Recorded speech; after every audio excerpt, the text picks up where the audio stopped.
Hello everyone, আশা করি সবাই ভালো আছেন। আমিও ভালো আছি, তবে একটু ঠান্ডা লেগেছে। আমরা কটা মানুষ প্রেগনেন্সি নিয়ে সচেতন? আমি বলতে চাইছি, আমার কথাটা হচ্ছে যে আমাদের সমাজে কত পার্সেন্টেজ মানে লোক আছে যারা প্রেগনেন্সি নিয়ে সচেতন। সচেতন বলতে প্রেগনেন্সি আসা মানে আমাকে ঠিক কোন কোন দিকগুলোতে খেয়াল রাখতে হবে।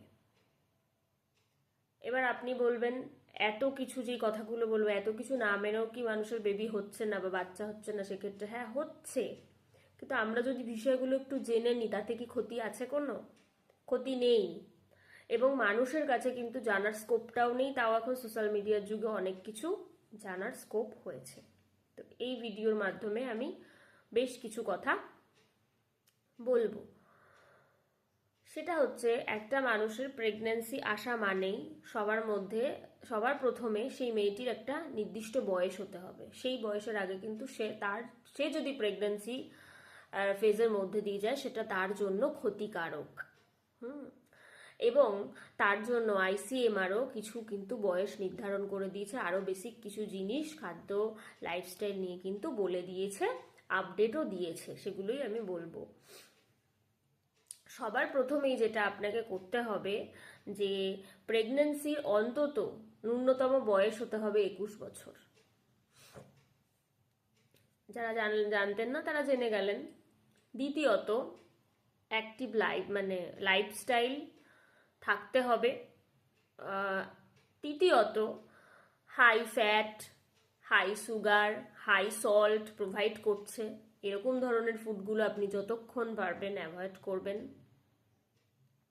4, ডায়েটে সমস্ত ধরনের খাবারগুলো রাখবেন। সমস্ত ধরনের খাবার বলতে আপনি ভাবতে পারেন, আমাকে তো সমস্ত ধরনের খাবার খেতে বলেছে, তো বাজারে গিয়েও আমি রোজ ফাস্ট ফুড খেতে পারি। অবশ্যই আপনি খেতে পারেন, সেটা মাঝে সাঝে, রেগুলার নয়। সমস্ত ধরনের খাবার মানে হচ্ছে আইসিএমআর এই ফুড গ্রুপস কথাটা আমি অনেক ভিডিওতে, যারা আমার ভিডিও দেখেছেন এতদিন তারা জানবেন আমি এটা উল্লেখ করেছি। কারণ সমস্ত ফুড গ্রুপস এর যে খাবার, সেটা আপনাকে কিন্তু ডায়েটে রাখতে হবে। সেটা মাছ, মাংস, ডিম, দুধ, অয়েল, নাটস, সিরিয়ালস, পালসেস, সমস্ত কিছু, ফ্রুটস, সমস্ত কিছুকে মিলিয়ে মিশিয়ে কিন্তু আপনাকে ডায়েটে ইনক্লুড করতে হবে। এটা গেল 4। 5 কি? 5 হচ্ছে, কোনো রকম অ্যালকোহল বা টোবাকো জাতীয় জিনিস আপনি যতক্ষণ পারবেন অ্যাভয়েড করবেন, মানে একদমই স্ট্রিক্টলি অ্যাভয়েড করতে হবে। 6 হচ্ছে, প্রেগনেন্সি আসার 28 দিন পর্যন্ত আপনাকে ফলিক অ্যাসিড সাপ্লিমেন্ট নিতে হবে আপনার মানে ভালোর জন্য। এটা অ্যানিমিয়াও কিন্তু প্রিভেন্ট করতে হেল্প করবে। 0.5 milligram folic acid supplement daily 28 দিন চলবে। এছাড়াও হচ্ছে, এটা 6 নম্বর বললাম। 7 হচ্ছে, প্রেগনেন্সি এর অন্তত আফটার 12 উইকস মানে 12 সপ্তাহ পর থেকে কিন্তু ক্যালসিয়াম সাপ্লিমেন্টও চলবে।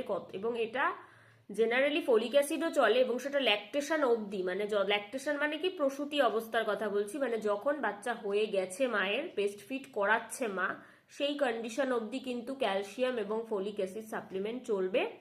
এবং অবশ্যই সেই ডোজটাকেই আপনি নেবেন যেটা ডক্টর আপনাকে দেবে। আর প্রেগনেন্সি চলাকালীন বাকি যে সমস্ত ওষুধপত্র থাকবে, সেটা শুধুমাত্র ডক্টর যেটা প্রেসক্রিপশনে দেবে আপনাকে, আপনি সেটাই খাবেন, আদারওয়াইজ কিছু খাবেন না। খেলেও সেটা কনসাল্ট করে খাবেন। এই বিষয়গুলো কিন্তু মাথায় রাখতে হবে। আরেকটা বিষয় আমি বলবো, যে প্রেগনেন্সি আসা মানে কিন্তু আপনার খাবারের পরিমাণ বাড়াতে হবে। ঠিক আছে? মানে এখন আপনি থেকে আপনার সাথে আরেকজন, সো আপনি একা যেটা খেতেন সেটাতে তো পুরো চাহিদাটা মিটছে না। আপনি একটা 1200 ক্যালোরি বা 1500 ক্যালোরি ডায়েট আপনি এতদিন নিতেন, হতে পারে ওটাই আপনার জন্য ঠিক, কিন্তু এখন যেহেতু আপনার সাথে আরেকজন আছে, সেহেতু কিন্তু আপনার রিকোয়ারমেন্টটা বেড়ে গেল। সব কিছু রিকোয়ারমেন্ট বেড়ে গেল। আপনার সারাদিনের যে এনার্জি, প্রোটিন, কার্বোহাইড্রেট, ফ্যাট, আরও যে সমস্ত নিউট্রিয়েন্ট আছে, সেটা আয়রন হোক, ক্যালসিয়াম হোক, ফলিক অ্যাসিড হোক, ভিটামিন B12 হোক, সব কিছু রিকোয়ারমেন্ট কিন্তু আপনার প্রেগনেন্সি আসার সাথে সাথে বেড়ে যাচ্ছে। তাই খাবারের প্রতি, মানে খাবারের সবকিছুর পরিমাণ কিন্তু এক্ষেত্রে বাড়ানোটা আবশ্যক।